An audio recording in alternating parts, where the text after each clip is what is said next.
Bonjour à tous, je suis très heureux de vous retrouver pour ce nouveau numéro de Mise à jour.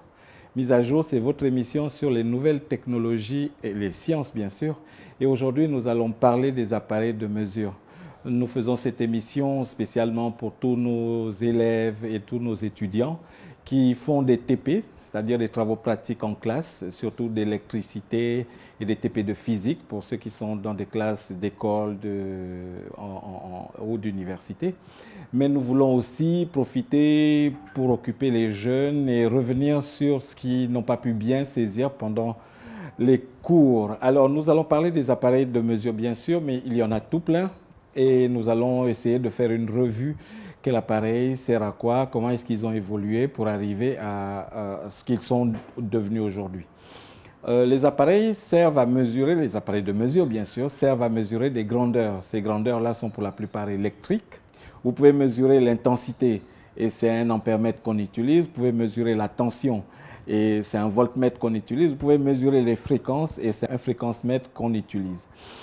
Mais vous avez aussi d'autres appareils sous d'autres formes telles que l'oscilloscope qui sont des appareils assez spécifiques et on va voir un peu quelle est la différence entre un appareil de mesure traditionnel et un oscilloscope. Bien sûr, nous allons essayer de vous donner quelques règles pour les utiliser, pour mesurer, pour bien comprendre comment est-ce qu'ils fonctionnent. Alors nous allons commencer avec les appareils tout simples, c'est-à-dire avant, on avait un seul appareil pour faire une seule mesure. On avait par exemple un ampèremètre qui servait à mesurer l'intensité, on avait un voltmètre qui servait à mesurer la tension, on avait un fréquencemètre qui servait à mesurer les fréquences et on avait un ohmmètre qui servait à mesurer les ohms ou la résistance. Et au tout début, ces appareils-là avaient des cadrans et c'était des aiguilles qu'il y avait dessus. Et pour faire la mesure, il fallait absolument être capable d'abord de bien calibrer l'appareil, c'est-à-dire si je veux mesurer une tension et que je sais d'avance que je veux mesurer une tension, premièrement, elle est en alternative et deuxièmement, c'est une tension de 220 volts, donc le réseau électrique. Il me faut calibrer mon appareil au-dessus de 220 volts. Et ensuite, une fois que j'ai calibré au-dessus, je regarde sur mon cadran quelle est la partie qui sert à mesurer les tensions alternatives et quand je suis en 220. C'est pourquoi, pour ceux qui ont l'habitude ou qui avaient l'habitude de les regarder, il y avait plusieurs graduations et chaque graduation correspondait à une grandeur à mesurer. Et on a eu ensuite des appareils qui se sont regroupés, c'est-à-dire au lieu d'avoir un seul appareil, un ampèremètre, un voltmètre, un ohmmètre, on avait un multimètre. Et d'ailleurs, on a vu des gens appeler ces multimètres Matrix, qui est le nom d'un des plus grands fabricants d'appareils de mesure. En fait, il y avait une erreur, les gens se trompaient. On appelle multimètre et non Matrix. Alors, l'avantage d'un multimètre, c'est que vous achetez un seul appareil et vous avez plusieurs possibilités à l'intérieur. Vous pouvez mesurer plusieurs grandeurs. On a eu aussi des appareils qui sont pas souvent très accessibles, qu'on retrouve souvent dans des laboratoires. Ce sont les oscilloscopes, ce sont les fréquencemètres et parfois même des générateurs. On a des générateurs de fonctions. On a aussi, on peut avoir des analyseurs de spectres qui sont des appareils très pointus qui sont utilisés par les techniciens ou les ingénieurs des télécoms pour caler une antenne VSAT lorsqu'on essaye d'avoir le signal du satellite. On n'en parlera pas aujourd'hui, c'est tout un chapitre dans l'utilisation des appareils. Alors, on va revenir sur nos appareils de mesure traditionnels.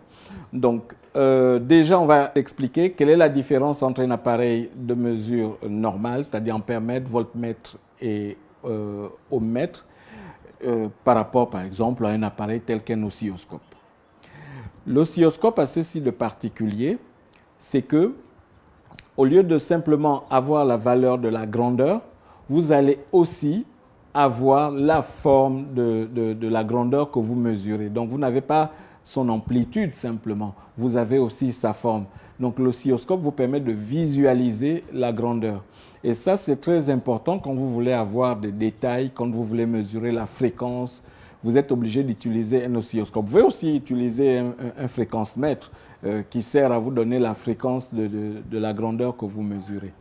Alors, la chose la plus importante quand on veut faire des mesures, c'est d'abord de savoir comment se positionnent les appareils dans les circuits. Et ça, là, je m'adresse aux jeunes qui sont dans des classes à partir de 4e jusqu'à première, deuxième, troisième année d'université.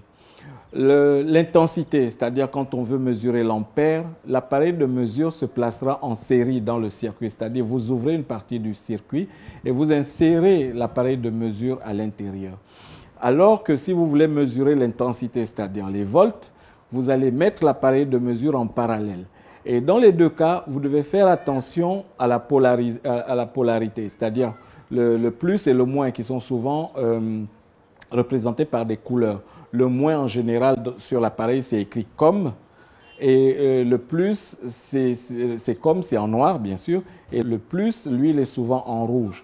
Donc, n'oubliez pas qu'on entre, sauf quand on est en alternative bien sûr, quand on est en continu, parce que la plupart des TP dans les lycées et les collèges se font en continu, on entre par le pôle positif et on sort par le pôle négatif. Et ça sont des éléments très importants.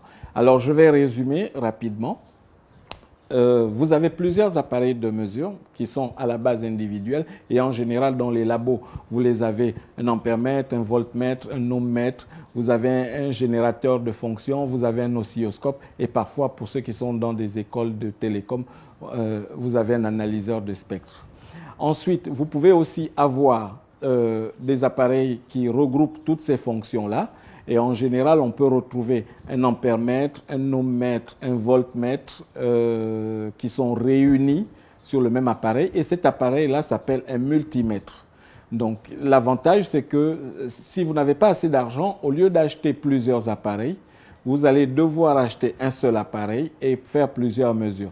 L'inconvénient, c'est que quand vous voulez faire des mesures, vous ne pouvez pas faire toutes ces mesures-là en simultané.